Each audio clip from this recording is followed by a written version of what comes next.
తాకట్లో ఉన్న బంగారాన్ని విడిపించి ఆ రోజున మార్కెట్ ధర కట్టి మిగిలిన డబ్బును మీకు అందిస్తుంది కొమ్మూరి గోల్డ్. 1978లో మీరు ఇండస్ట్రీలోకి వెళ్తే 1979లో ఒక కుర్రాడు కూడా ఇండస్ట్రీలోకి వచ్చారు. చిరంజీవి గారు కాదు ఆయన పునాది రాళ్ళు. పునాది అంటే నాది 78 జూలైలో రిలీజ్ అయింది చలిసీమలో. ఆయనది పునాది రాళ్ళలో అది ఎప్పుడంటే 78 ఆగస్టులో రిలీజ్ అయింది. సేమ్ ఆగస్టే, సేమ్ కాకపోతే 4 months తేడా. మీతో పాటు ఆయన కూడా ఇండస్ట్రీలోకి వచ్చారు. అయితే మీకు వరుస హిట్లు వచ్చినాయి, వరుసగా 3-4 సినిమాలు 100 రోజులు ఆడినాయి. చిరంజీవి గారు ఆ టైంకి ఆయన స్ట్రగుల్స్ ఫేస్ చేస్తూ ఆయన ఎదిగే ప్రాసెస్లో ఉన్నారు.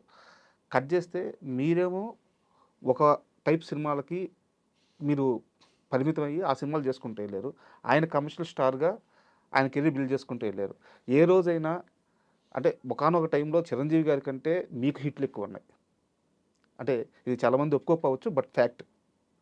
ఏ రోజైనా నేను అలా కెరీర్ ప్లాన్ చేసుకొని ఉంటే బాగుండేది అని వెరీ గుడ్ క్వశ్చన్ అండి. Chiranjeevi is a great person sir. చాలామందికి తెలియదు.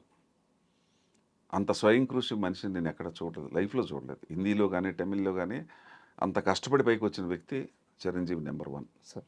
మనం ఒప్పుకోవాలి, నిజాన్ని ఒప్పుకోవాలి, నిజాన్ని ఖండించలేము మనం. కాకపోతే ఇప్పుడు మీరు అన్నారు, నేను ఎప్పుడైనా నేను ఎందుకు చేయలేదు అలా అన్నారు, కానీ నా మెంటాలిటీ ఈజ్ డిఫరెంట్.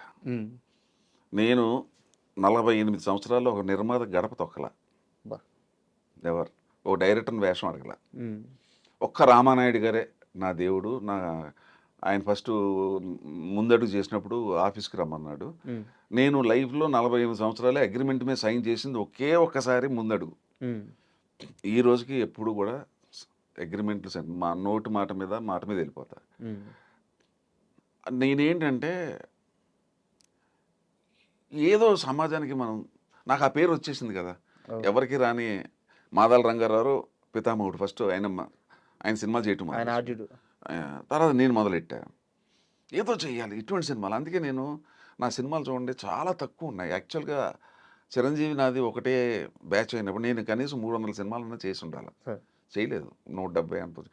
నేను చేయను, ఏదో సరదాగా కోసం చేయమంటే అది నాకు సమాజానికి ఏమి ఇస్తున్నాం, అండర్ కరెంట్గా ఏం చెప్పగలుగుతున్నాం అనేది అది.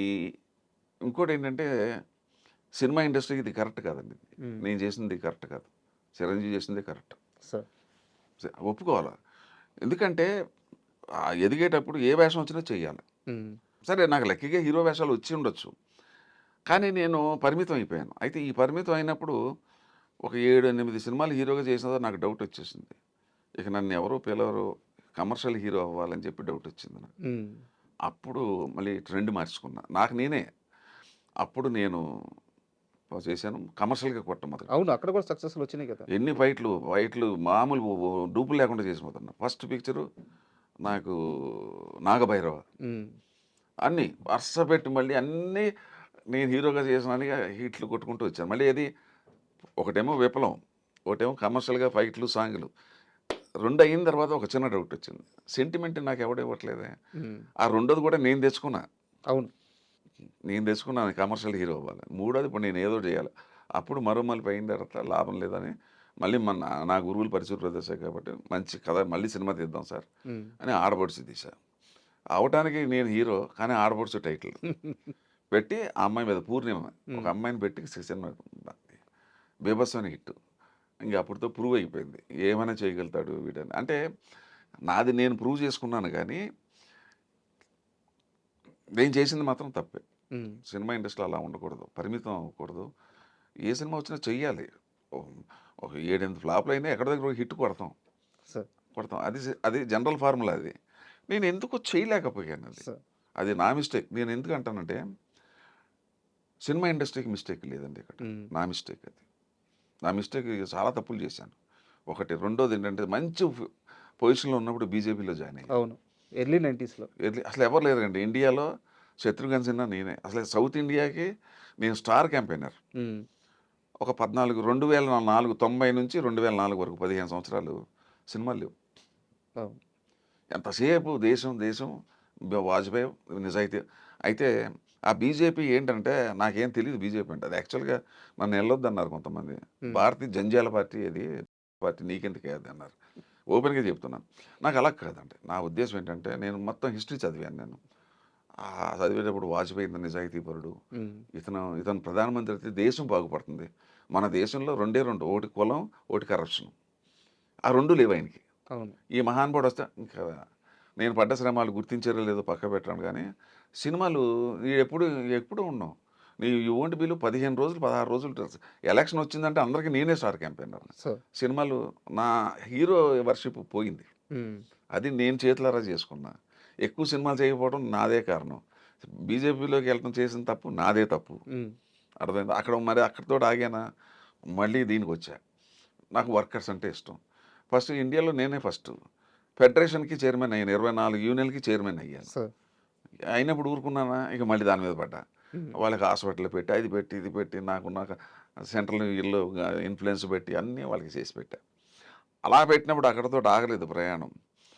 ప్రభాకర్ రెడ్డి గారు చిత్రపురి కాలనీకి మహానుభావుడు 68 ఎకరాలు పట్టుకొచ్చింది ఆయనే, సో నేను కాదు. అయితే ఏమైందంటే 8 సంవత్సరాలు డెవలప్మెంట్ లేకపోయేటప్పటికి according to the government GO they can take it back.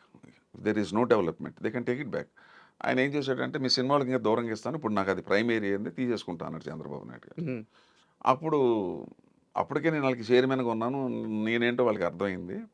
వీళ్ళందరూ వెళ్ళిపోయి, లేదంటే ఒకసారి అవకాశం ఇవ్వనంటే, సరే మంచోడిని పెట్టుకోండి, 1 ఇయర్ టైం ఇస్తాను మీకు అన్నాడు ఓకే. చంద్రబాబు నాయుడు గారు. 15 months 16 months ఇచ్చి అంటే నా పేరు చెప్పారు. నాకు తెలియదు అసలు అది. ఉమ్. ఆయన సినిమా హీరో, ఆయన ఎందుకే పెట్టుకుంటారు, లీడర్ని పెట్టుకున్నాను. ఎవరు అక్కర్లేదు, ఆయన ఉంటే మాకు వస్తుంది సార్ అని నా పేరు చెప్పారు. అసలు నాకు తెలియకుండా చంద్రబాబు నాయుడు నాకు ఆర్డర్స్ ఇష్యూ చేశాడు. శివకృష్ణ అదే పిఎస్సి కమిటీ చైర్మన్ అని చెప్పేసి. ఏంటో ఇలా చేశారు, నేను ఇప్పటికే నేను దెబ్బతినేసాను, రాజకీయాల్లోకి వెళ్ళి నాకు సినిమాలు లేకుండా పోతున్నాయని అంటే ఏమైనా చేయాలని. అప్పుడు 2 years కరెక్ట్ 15 months 16 months డబ్బులు లేవు. నేనే కొద్దిగా ఖర్చు పెట్టుకుని పెట్రోల్ కానీ ఆఫీసుల చుట్టూ తిరిగి మొత్తం పర్మిషన్ తెచ్చా. 68 ఎకరాలు మళ్ళీ వెనక్కి తెచ్చా. బా.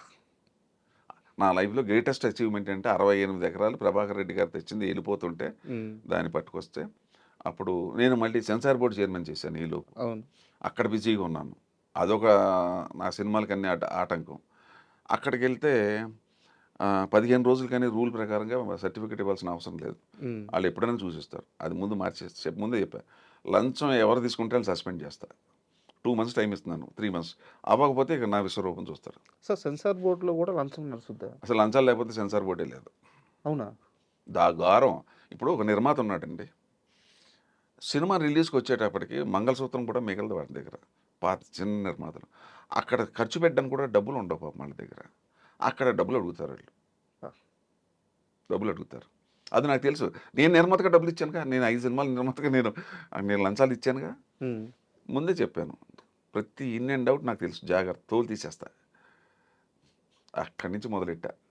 15 రోజులది వారం రోజులు, వారం రోజులది 5 రోజులు, 5 రోజులది 2 రోజులు, 2 రోజులది ఒక రోజుకి తీసుకొచ్చేస్తాను సర్టిఫికేట్. ఇండియాలో ఫస్ట్ టైం ఇట్టేస్తాను. ఒక్క రోజులో వస్తే సెన్సార్ సర్టిఫికేట్ ఒక్క రోజులో అయినా నేను ఇచ్చేస్తాను సర్టిఫికేట్. నా ఆఫీస్ పైన ఉండేది సెన్సార్ ఆఫీసు, కిందేమో ఎఫ్డిసి ఉంది. డివిఎస్ రాజు గారు అప్పుడు దానికి ఉమ్. రామానాయుడు గారు, తర్వాత రమణాచారి గారు అని హౌసింగ్ బోర్డు చైర్మన్ ఆయన, రాఘవేంద్రరావు అందరూ నన్ను పిలిపించారు. అమ్మ ఏంద్ర పెద్దవాళ్ళు అందరూ పిలిచారంటే, ఏంటయ్యా నువ్వు కష్టపడి సంపాదించావు, నువ్వే ఉండాలి ప్రెసిడెంట్గా, ఉమ్. వచ్చేసింది రామానాయుడు అన్నాడు, శివకృష్ణ అయితే నేను 50 లక్షలు ఇస్తాను, ఇది చిత్రపూర్ కాలనీకి సంబంధించిన విషయం. ఉమ్. 50 లక్షలు డొనేషన్ ఇస్తాను అన్నాడు. శివకృష్ణ అయితేనే ఇస్తా అన్నాడు. ఉమ్. తర్వాత రమణాచారి, ఈ సందర్భంలో రమణాచారి గారిని దండం పెట్టాలి, రామానాయుడు గారికి కానీ అందరికీ. ఆయన ఏమన్నాడంటే, శివకృష్ణ ప్రెసిడెంట్గా ఉంటే నేను 2 మోడల్ హౌస్ కట్టిస్తాను, వేరే వాళ్ళు అయితే నేను కట్టను అన్నాడు. బా. ఉమ్. డివిఎస్ రాజు గారు ఏమో చేయమన్నారు. ఇంతలో నాగేశ్వరరావు వచ్చారు అనుకోకుండా. ఉమ్. అన్నది, ఏంటి శివకృష్ణ ఇంత పని చేశాను, నువ్వు అందరూ నీ పేరు చెప్తున్నారు, నువ్వు నిజాయితీ ఇంత బాగా చేసి ఎవడో సాధించలేని సినిమా ఇండస్ట్రీలో నువ్వు సాధించావు, వర్కర్ల కోసం చేసావు, ఉండొచ్చు కదా అన్నాడు. సరే బీజేపీకి వెళ్ళి సినిమాలు పోయినాయి, ఫెడరేషన్కి వెళ్ళి సినిమాలు పోయినాయి, సెన్సార్ బోర్డుకి వెళ్ళి సినిమాలు పోయినాయి. ఇప్పుడు మళ్ళీ ఇది పెట్టుకున్నాను అనుకోండి, నేను కొలాప్స్ అంటే ఇంకా నాకు ఆర్టిస్ట్గా ఎవడు గుర్తించడం, నన్ను వదిలేయండి సార్ అన్నాను. లేదంటే ఓ పని చేయండి, నాకు ఆ ఫైనాన్షియల్గా కూడా ప్రాబ్లం అవుతుంది, ఓ పని చేయండి సార్, మీరు అందరికీ నాకు నెలకు 1,50,000 ఇచ్చని చేసేస్తాను అంటే ఆయన పాపం నవ్వుతావు, నాకే పెట్టావా సార్ నువ్వు అన్నాడు. మరి ఏం చేయాలి, అప్పుడు ఏం చేశానంటే ఇంకా లాభం లేదని, వీళ్ళు ఎంత బలవంతం చేసినా నేను చేయలేదు. చేయదు ఎంతకాలం చేస్తాం అప్పటికే మనకి జ్ఞానోదయం అయింది. జ్ఞానోదయం అయ్యేటప్పటికే 15 ఏళ్ళతో టైం వేస్ట్ అయింది. అక్కడ వర్కర్లందరినీ పిలిచి ఎవడో రానంటారు. ఉమ్, ఎలక్షన్ పెట్టి క్యాన్సిల్ చేసాం. ఎవడు రావట్లే. ఉమ్, మేము వాళ్ళని నమ్మం అన్నారు ఎవరిని. అప్పుడు నేను పేపర్ స్టేట్మెంట్ ఇచ్చి నేను ఉంటాను దగ్గరుండి చూసుకుంటానని వర్కర్ని, టేలర్ని, డ్రైవర్ని వాళ్ళని అందరినీ మెంబర్ చేసి దండం పెట్టి వచ్చేసి ఇప్పుడు అదే సీతరపురి. సార్ అంటే ఇది ఎంత పెద్ద జర్నీ అంటే